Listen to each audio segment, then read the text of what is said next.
കേരള കോൺഗ്രസിൽ നിന്ന് ഇത്തവണ കോൺഗ്രസ് ഏറ്റെടുത്ത ഇടുക്കി സീറ്റിൽ മത്സരിക്കുന്നത് KPCC vice president Roy K പൗലോസാണ്. ആദ്യമായിട്ടാണ് ഒരു നിയമസഭാ തെരഞ്ഞെടുപ്പിൽ എത്തുന്നത്. എന്ത് തോന്നുന്നു? നല്ല ആത്മവിശ്വാസം.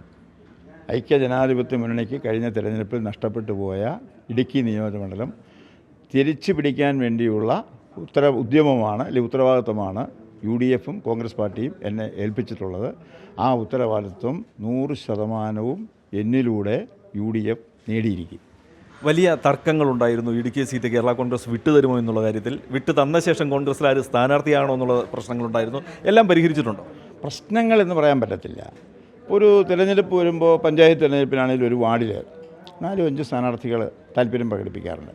പക്ഷെ അവിടെ അതിനകത്ത് ഏറ്റവും അവസാനം പാർട്ടി ഒരു തീരുമാനമെടുക്കും. പല ഘടകങ്ങളെ അടിസ്ഥാനമാക്കിയാണ് പാർട്ടി തീരുമാനമെടുക്കുന്നത്. അത് പഞ്ചായത്തിലാണേലും അതെ, അസംബ്ലിയിലാണേലും അതെ, പാർലമെൻറ്റിലാണേലും അതെ, എല്ലാത്തിനും ഇങ്ങനെ ചില നടപടിക്രമങ്ങളുണ്ട്.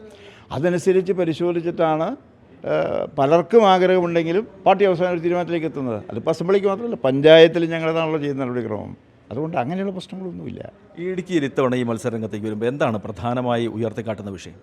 ഞാൻ പറഞ്ഞല്ലോ, ഈ നാട്ടിലെ പാവപ്പെട്ട കർഷകൻ്റെ പ്രശ്നമാണ് എൻ്റെ മനസ്സിനെ ഏറ്റവും വേദനിപ്പിക്കുന്നത്. എൻ്റെ മനസ്സിനെ അലട്ടുന്ന ഏറ്റവും പ്രധാനപ്പെട്ട പ്രശ്നമെന്ന് പറയുന്നത് ഇടുക്കിയിൽ കുടിയേറി താമസിച്ച് കഷ്ടപ്പെട്ട് ദുരിതമനുഭവിച്ച് ഒരു തലമുറകളായി ഇവിടെ ജീവിക്കുന്ന മനുഷ്യൻ്റെ കഷ്ടപ്പാടുകൾക്ക് പരിഹാരമുണ്ടാക്കാൻ ഒരു ഗവൺമെൻറ് ഉത്തരവാദിത്വമുണ്ട്. 64 ഉണ്ടാക്കിയ സാഹചര്യമല്ല ഇന്ന്. അന്ന് മനുഷ്യൻ കപ്പ തിന്നാൽ മതിയായിരുന്നു. കുഞ്ഞുങ്ങൾക്ക് എന്തെങ്കിലും പട്ടിണി കിടക്കാനും എത്രയോ ആളുകളാണ് മരിച്ചു പോയത്. ഇന്ന് അതാണോ സൗകര്യങ്ങൾ? ലോകം മാറിയിരിക്കുന്നു, എല്ലായിടത്തും മാറ്റങ്ങൾ.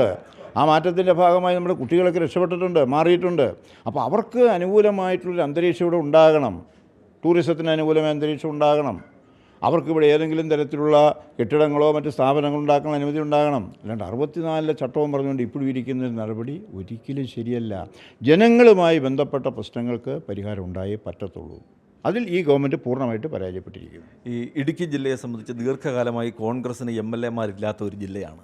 അതിന് ഇത്തവണ പരിഹാരം ഉണ്ടാവും. ഇത്തവണ കോൺഗ്രസ് മത്സരിക്കുന്ന എല്ലാ സീറ്റുകളും ജയിക്കും. ഇടുക്കി ജയിക്കും, ദേവികുളം ജയിക്കും, പീരുമേട് ജയിക്കും, ഉടുമ്പന്നൂരും ജയിക്കും. 5 സീറ്റും ജയിക്കും, തൊടുപുഴയും ജയിക്കും. ചരിത്രത്തിലേതാ 91 ഇടുക്കിയിൽ 5 സീറ്റും UDFനായിരുന്നു. ഇത് ജയിക്കാത്ത ജില്ലയല്ല. 91 5 സീറ്റും UDF ആയിരുന്നു.